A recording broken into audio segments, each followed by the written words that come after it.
this, three really nice numbers, and then one kind of clunker. And I'm saying the number that best represents this data is 82. And this goes on your report card. Is this the best way to describe your math status? I'm hearing these words. I'm hearing this word outlier. Or what's an outlier? A number that's like way off. A number that's way up. I'm not going to use this word because in statistics, are we okay? In statistics, outlier has an actual definition. And I could be wrong here. It's either 2 or 3 standard deviations away from the mean. Does anybody even know what that means? No. No. So I don't want to use, I don't know if this is a true outlier or not. But I do know it's an extreme value. So I'm going to use the word extreme instead. And that just means oddball. It's an oddball piece of data. It's very, very different from the others. So what happens to your mean when you have something very, very different from the others? What happens? It throws off the mean. So let's say we took the median of this data. Remember median, that's where we put it in order. And then I look for my middle number. Well, this one has 2 middles. So how do I find the median now? Yeah? Yeah, I'm going to take the mean of these 2 numbers, add them together, divide by 2. Somebody do that for me. 87 plus 92. Hit enter and then divide by 2. 89? 0.5. So in my report card, it would probably say 90. So which do you think better? Which is a better number to say? This student is this in math. Are they more an 82 student or are they more a 90 student? 90. Why? Because most of their grades are high, except for one. Most of the time, they're pretty good at math. There's one area they're not so good. So does this make them a terrible math student? It makes them a student who's pretty good except for one area. So what is the danger of kind of trying to come up with one number to represent, a whole concept, a whole set of data, when maybe some of the data in there is kind of oddball, it's kind of weird. It's very hard. Grades are actually really hard. I sort of kind of agree with you in that, when I went to school, to college, very often the professor said, here's my grading system, we're going to have 15 grades, whatever we're going to have. I'm going to drop the lowest and I'm going to drop the highest grade. Both the lowest and the highest. Why do you think the professor was doing that? Why do you think they were doing that? Yeah, it's to get rid of the weird oddball ones. So if we have one clunker, yes, that's a problem. You need to learn that. But is that really representative of who you are as a student in that course? Now, he's also getting rid of this. So the idea was to kind of, let's see if we can get rid of the oddball, these extremes, so that I get a better, overall, what kind of student are you? What do you think? Should we be doing that here? Yes. Yeah, you like that idea, dropping the lowest? And the highest. You use your under too. Yes, please. So, I have no control over that. I'm just a lowly teacher in middle school. I have no control. But I don't know if anybody gets on student council or whatever. It's something you should bring up with the administration. Why not? Yes? I know my Spanish teacher, she said that if more than 80% of the students did not pass the test, then she would restore it. Wow. And that's another thing, because maybe the test is so good. It could be. And statistics, so she's using some statistics. She's looking at percentages. Some people look at the average, if the class average is a certain number. She said if it's like, if that people have Sometimes. I don't know, sometimes. So she doesn't want to take that chance. I will say this, I have more than 80% did well. So I'm not throwing out mine. Not teaching. Well. Yeah, the test. The Is test. it probably like C or D? Moving on. All right, now housing prices. Did anybody move here from, I don't know, somewhere out of state, somewhere far away? Have you done that? Where'd you come from? Missouri. Well, you're far from there. Now, when your decision was made to move, I don't know how long this was, but maybe your folks said, gee, I wonder what it's going to cost to live in Asheville. We want to buy a house. So you can call up Chamber of Commerce, there are different places, websites, have information about housing prices. So maybe you got this sample of housing prices. Now we took the average. Do you think this is an accurate amount that your parents would expect to pay? Because they're trying to figure out, gee, what's it going to cost? Is that a good number to work with, do you think, based on this data? You do? Yeah. I think it was a good price. It's a great price, but is that what they expect? Looking at the data that we have.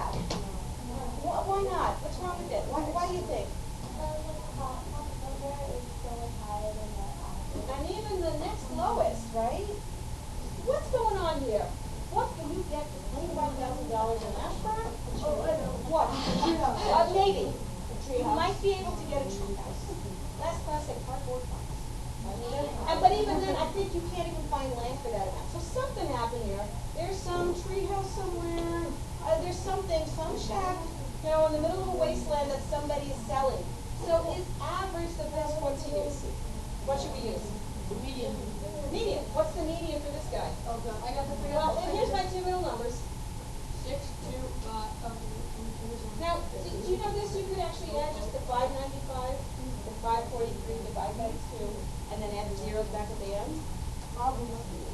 Okay, a little faster. What do we get? Do we have a median? Nobody do it. Oh, should do it. 569.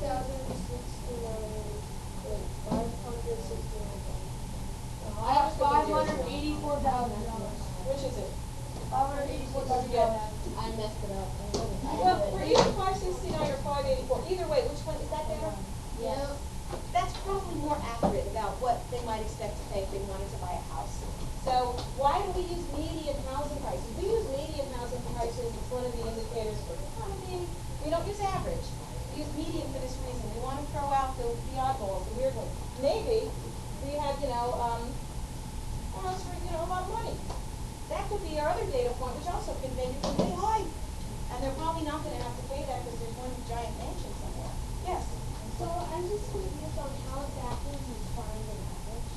Well, let me get back to that question because that's actually a very brilliant question. Now, if you mean, how do you find the mean? No? How do you find the average? Okay, let me come back to that. Let's look at, remind me, because I'll forget. Okay, number 3. First of all, we have problems just even calculating the mean rate, the mean size here. Why would a dress shop owner want to know the mean or the average of their dress sizes? Why did that might be this one? Well, no, I own this shop. Why might this be of interest to me to know? To see like if people are buying on one side, they want to know how much they have if they want to. Yeah, that's exactly what it is. So, is this a good indicator of the size that I'm probably selling the most? It's probably, look at that, because look at this end. I'm not selling as many on the lower end of the scale, but I'm selling a lot more here. I mean, here's that most people who wear dresses are 10 to 12s. So is this helpful? What should I use instead? What might be a better average? The mode. So explain to me what mode is? Whatever number of children. Yeah, mode and most. So what is the mode of this data? What is it? And how we know that? We got a lot of 12s. It's what we have the most of. So this says, is this more helpful to the dress shop owner? Wow, I sell a lot of 12s. I got to make sure I have plenty of size 12s on hand, more than this. So in this case, the average that I want to use is mode. And I'm getting back to Quinn's question, which is a great question. What is average? Now, when we hear the word average, and in your other classes, if somebody says find the average, you're going to find the mean. Add them all up, divide by the number you have, that's your calculated middle. But there's other averages. There's median, that's an average. And mode is also considered an average. They are a measure of, they're supposed to be measures of centralness. What's my middle number?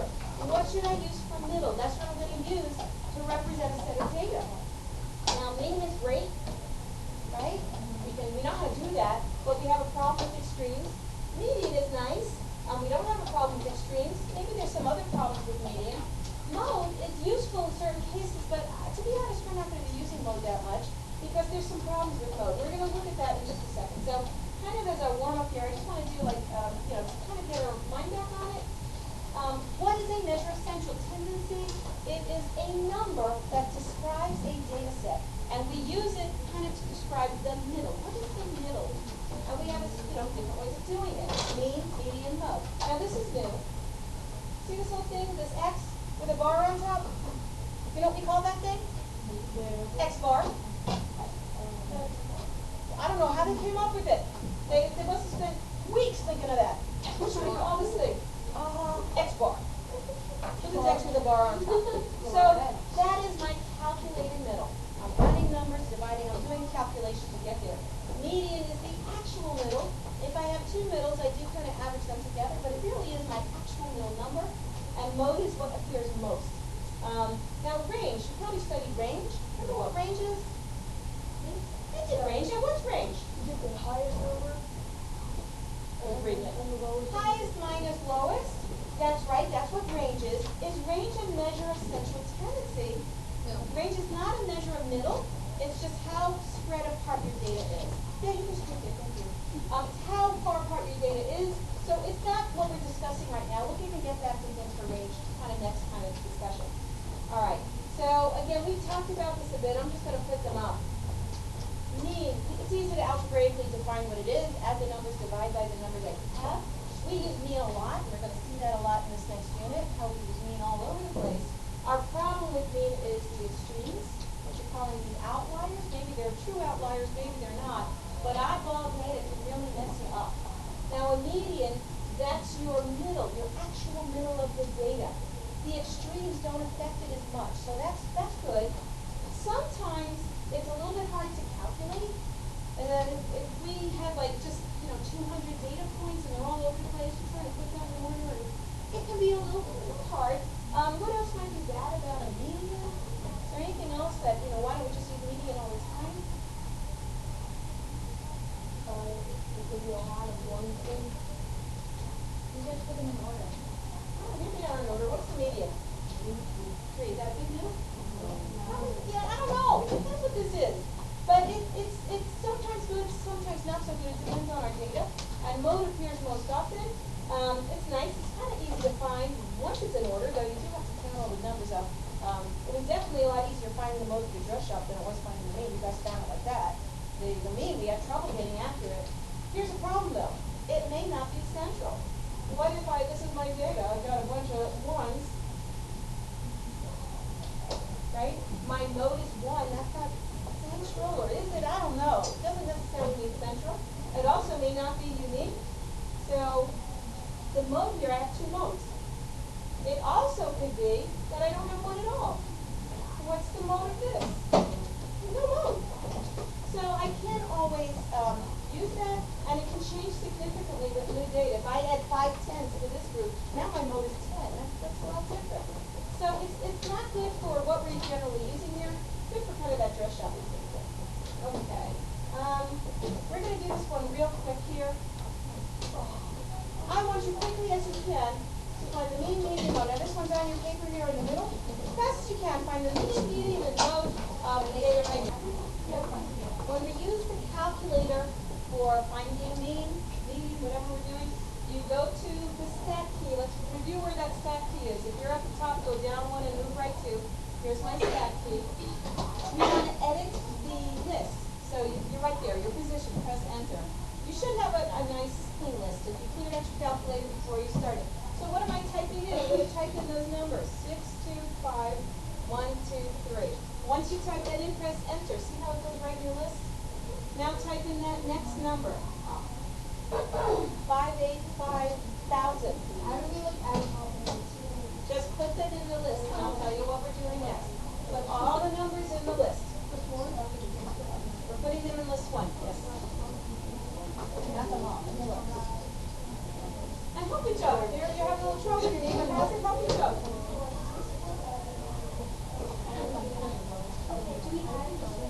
Just put the numbers in the list. And just put them in the list so we're all in the same spot. And once they're in the list, these arrows, see these arrows here, they move up and down? Check your numbers. Check them once, and then check them twice. Make sure you typed in everything accurately. So I'm checking my numbers.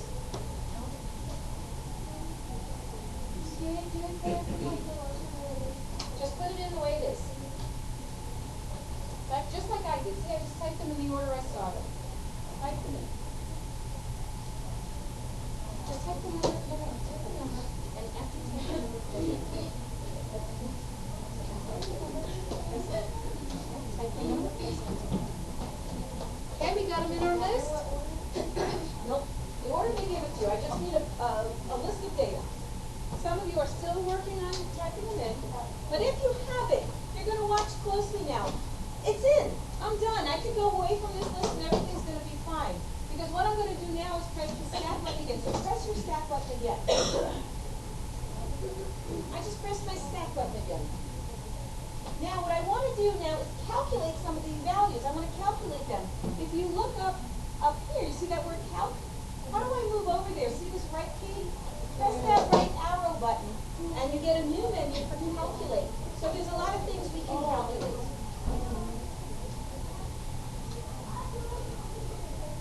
Okay? We all there?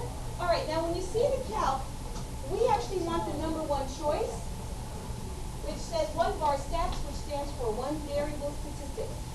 So one bar stats. So you're going to press enter. Don't press enter again yet. So does everybody see that? One bar stats. Now press enter again. Now look at the data that just came up here. What is this? What is this right here? X bar. X bar, which is the same as average.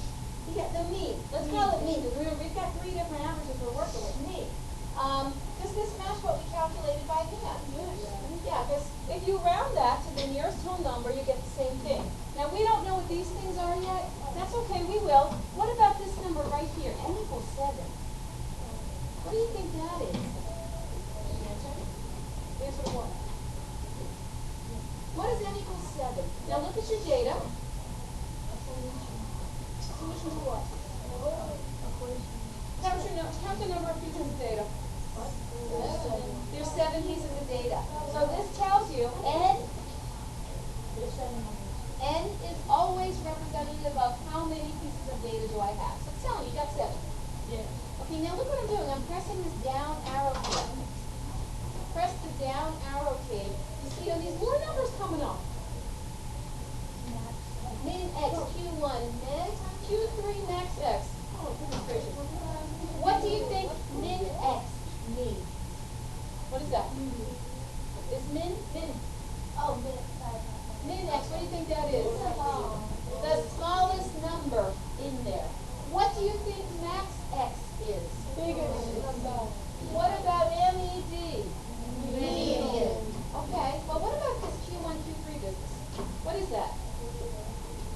The quarter 1, quarter 3. There's another word sounds a lot like quarter. Quartile. Quartile 1, quartile 3. Do you remember last year, lower quartile, upper quartile? I recognize that. You did? Yeah, I recognize it. I just don't know why I use it. Who has actually, I remember a teacher doing lower quartile and upper quartile. Nobody. No. You did. I know like you should have that a lot. All right, we're going to talk a little bit more about what those things are.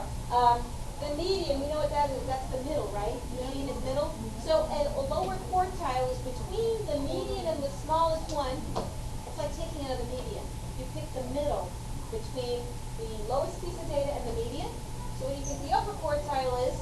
You pick the middle between the median and the upper quartile. So quartile sounds like quarter, which means what? Into quarts. So you're breaking the data into quarts. So that's what this piece of data is. Yeah. Well, let's get to mode in a minute. So median is right here. So that's there's a question about mode. Oh, Steve. So to get to mode now, mode there is no magic number comes out. So here's what I do to find mode. And there might be other ways, but this is what I do. I'm going to go back to my stat button. So press your stat button. And now I'm looking at some of the functions here. I'm saying this thing called sort A. That's number 2. Sort A. Sort A means sort in ascending order. So what does ascending mean? Smallest to biggest. I'm going to press that button, and you see that open parenthesis waiting for something. What it's waiting for is the list number that has data. So let me show you how you can type in, because we know where it is. It's in list 1, right? Is that where you open it, list 1? Yep. So look at the buttons, and look at here. Do we see an L1 any place? I'm looking right in this little place right here. Anybody see L1? Yeah, where is it? It's under the 4, or how about over the 1? So look at your 1 key. Look up a little bit. What color is it? Does it match the color of your second key? So press the second button. number 1, you should see an L1 come in. Once that's in there, press enter, and watch what happens. Nothing. So now, I want us to go back into the list. Who remembers how to get back in there? How do we get back? Hang on. How do we get back in there? How do I go back in my list? You click stat, Stat? and you click edit. Yep. Okay, go back. Now, when I look at my list, if you're having an error, there's probably a problem within your data, or you pressed the wrong button, you just try to get the error out and try again. Okay, so my list is in ascending order. Can I find any repeats now? Can I see any numbers that are repeating? Here it is, right? So that's my mode. That's my best way that I know how to find a mode. There might be another way. So if you put the data in order, you just look for the repeats. So I didn't have to put it in order. I let the computer do it. Yeah. How fast is it? Now, the first time you go through this, I'm going to tell you this, it might be a little painful. The second time, it should be less painful. After you do this 3, 4, 5, it's going to be automatic. How much faster is it going to be on the test now when I ask you to find the mean, the median? So Amber in the back, she was like, oh, she found that average of those dress sizes. She just typed them right in, checked it out, right? We're not going to make those mistakes anymore. I will say there are people who fight me on this. They're like, I don't want to. I don't want to do this. It's scary, and I know how to type numbers in and out of them. So please push through that fear. Once you have this, I'm telling you, 3, 4 times, 5 tops, you'll be able to do this. All right, so this is a very complicated version of that. But it's telling you what to do. Press stat, edit. Put stuff in the data, press stat, move over once to stat calc. That's this one, 1 bar statistics, press enter, scroll for data. Okay, so we're going to use this method now to do the bottom of page 1 here. You get what we do in Algebra 1, we do a lot of comparing of data. So they're less interested in watching you compute it. There's the assumption that you can do this, and in fact, our little computer here is going to do it for us. It's what you do with the data. So I'm going to read briefly through the questions. It says, I've got 2 grades here. One's for Simon, one's for Ryan. This is their grades in math class. And I want to know the difference of the means, who has the highest median, and who has the lowest mode. So I need the mean, the median, and the mode for each of them. So let me see if I can put that together. Now, if I was to do this by hand, and I could do it by hand. It may take me a while, right? Because I got to add all the numbers. I got to divide by the number. Now I got to put them in order. I got to figure out the middle number. Who's the mode? I want to do it with the calculator. So let's practice working with the calculator. So if you're not in your list, do a stat edit and go into your list.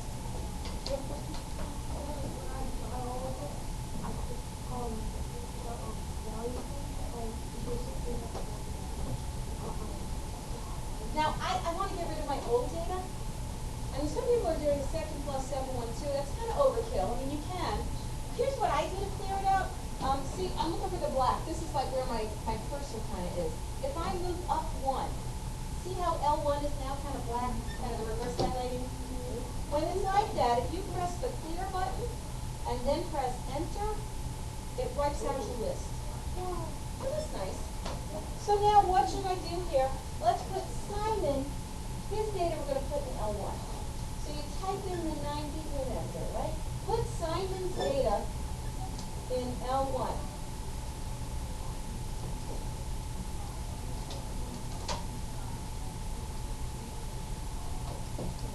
Yes, sir.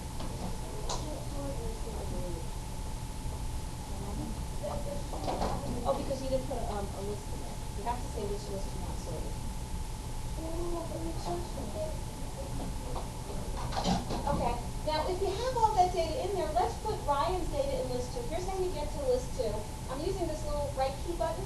Just press the right key. Now put Ryan's data into that second list 2.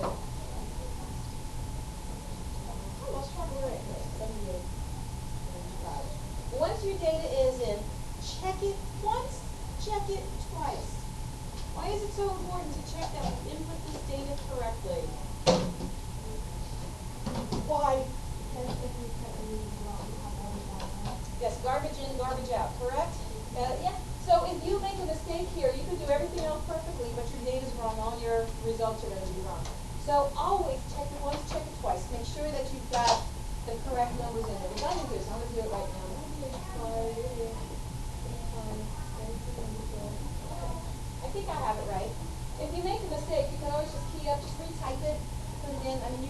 get it back in there. Okay, so they're in. So I need to find mean, median, and mode.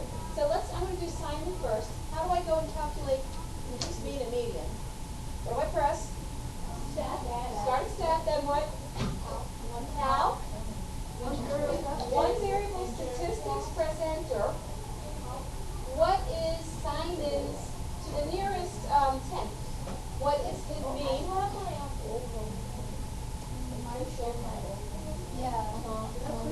Did you clear out the list and retype the data? Yeah, I filled out that list.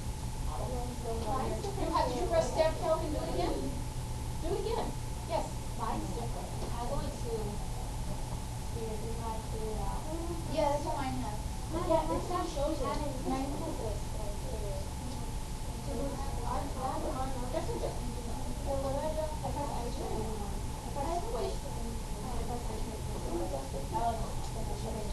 Okay, because look what happened. Your one bar stats is, there's something else here. What is try again. Yeah, some of you have different operating systems. You have to hit enter a couple of times to get it to work.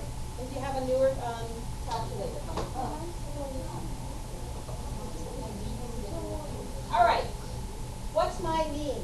Oh, to the nearest tenth. 80. Tenth. 86. Nearest tenth. Tenth is one digit. 86. Tenth is one digit of a decimal. 85.7. We don't know how to read the calculator. X bar is the mean. So to the nearest tenth. I need the median, so I'm going to have to scroll a little bit. What's the median? Okay, now mode, I can either try and see it here, or I can do the sorted. So how does that sorting work again? Stat, sorted in ascending order, sort list 1. So I'm pressing second and the number 1. It says done. When I go back into the list, stat edit, I can just look here and see who's repeating. Oh, who's repeating? 84. That's my mode. So I got his data.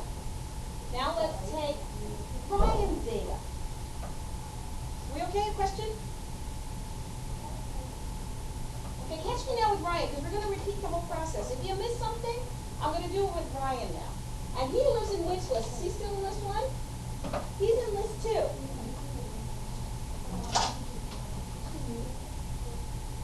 If you do it like one line connected to another, it's not going to work. Press here and then try it again. Okay, so I'm in list 2. How do I find the mean and the median? Stat. Yes. Cal. Enter. Now don't hit enter yet. Oh, what I had left out, because I didn't need it, I didn't say what list. Now if you don't say anything for one variable statistics, you leave the list out, it automatically does list 1. Now do I want list 1 again? I want list 2.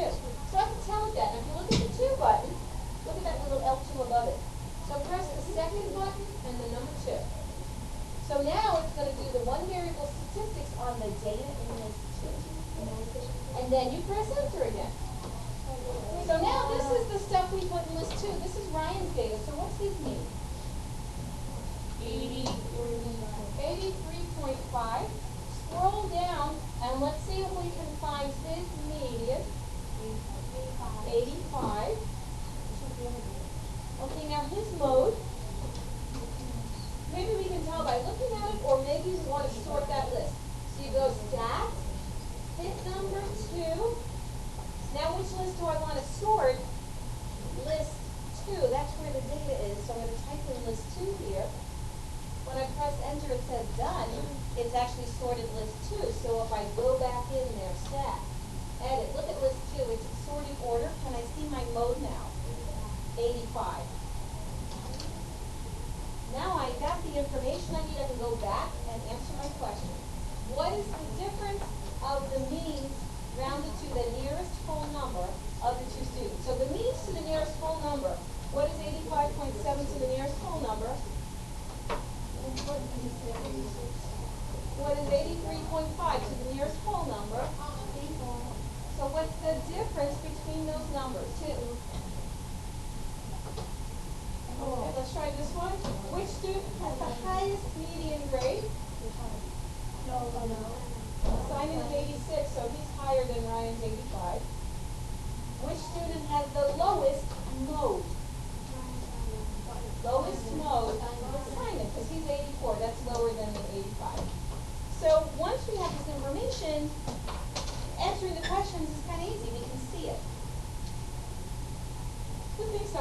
way more work using a calculator than if I just would have just figured it out. Okay, yes, I agree with you the first time you do this. The first time you do this, this is like, as I don't want you to abandon this. I want you to keep working until it becomes that automatic thing, which I know it will be. You guys are good at using the buttons. I know that. So, because sometimes these lists, this is kind of a simple list if I had to do it by hand. What if there had been like 30 pieces of data in each one of those? It's much, much faster. I wouldn't want to write them all up. So you just type them in this calculator, and so that's what I want you to work with. Yes, ma'am? Once you clear both of them, how do you get out of it? Of what? Oh, you're in the list? Okay, good question. So I'm in the list. I don't want to be here anymore. Look next to the second button and look. See that word quit? Yeah. So if you press the second button and you press quit, it gets you out of there. That was an excellent question. We're out. So we can't go back and forth. Question? Question, comment, question, comment. No. So you do second, then move? Yes, but that's quit. I don't know.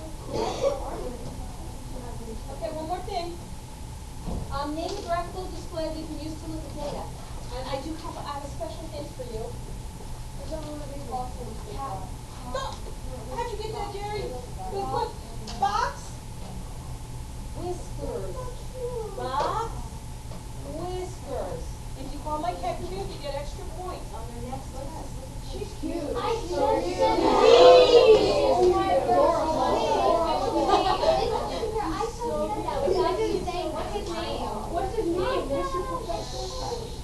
Professor Kingsfield is no longer an issue.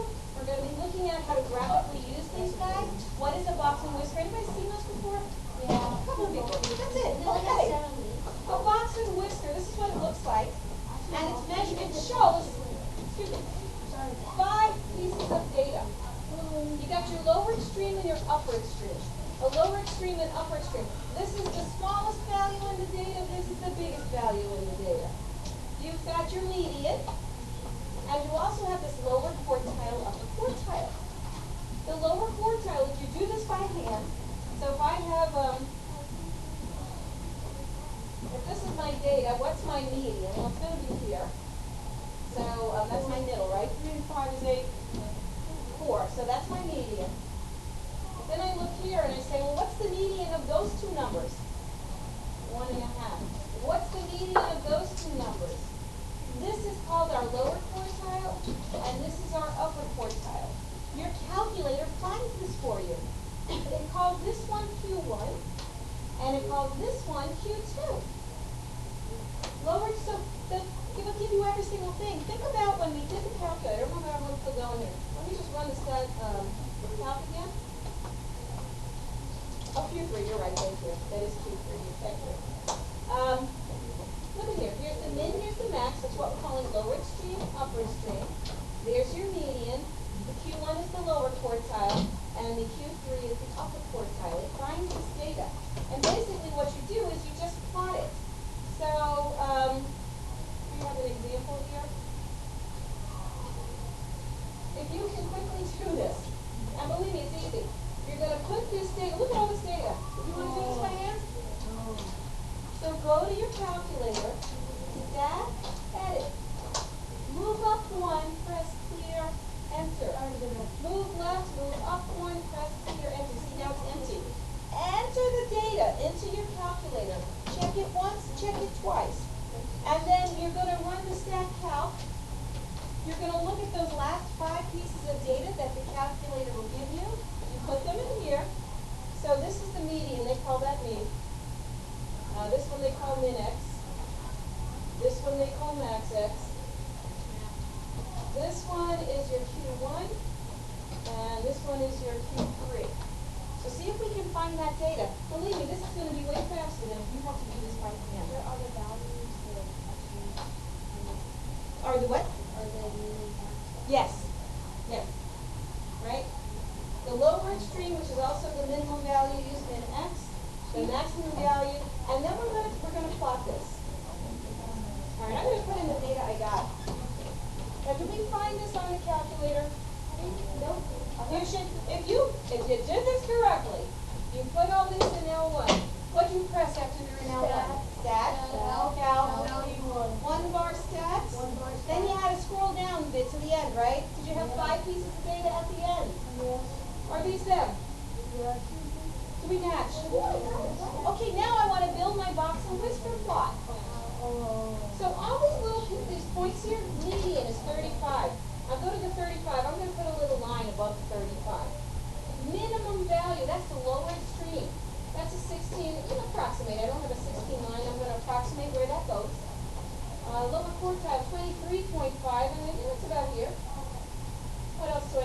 my max X, which was 67, and my upper quartile. So you should have 5 lines above the little scale. So put 5 lines in above that little scale. You doing it? Some people are not doing it. We should be doing this. Okay, now I have my points. I want to make my box and my whisker. The middle 3 of those lines you just drew, you should have joined them together to make the box. And then the whiskers are kind of attached from the quartiles to the extreme. So lower quartile to your lower extreme. That's one whisker. And upper quartile to upper. That's another whisker. There it is. Look at that. Kidding. You're kidding.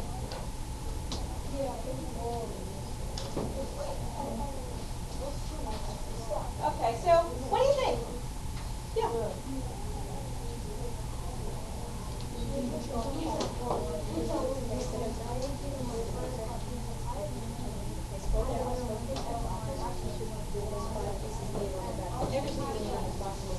So if you've never seen this before, if you took this last year, or you took Math 7 last year, you had to do all this by hand. Am I right? Who took Math 7 last year?